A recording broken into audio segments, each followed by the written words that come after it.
Truly, I laughed and I cried. I was in tears.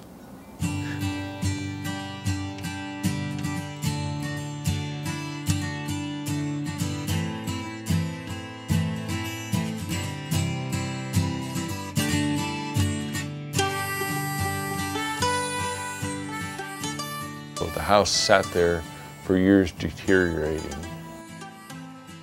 Until September of this year, 2017, the Eagle Creek fire burned this way. It took them a few days to get here and burnt the surviving hulk of her house. Burned it right to the ground. The only thing standing today is a chimney. Aluminum roof and aluminum siding is what you see left here.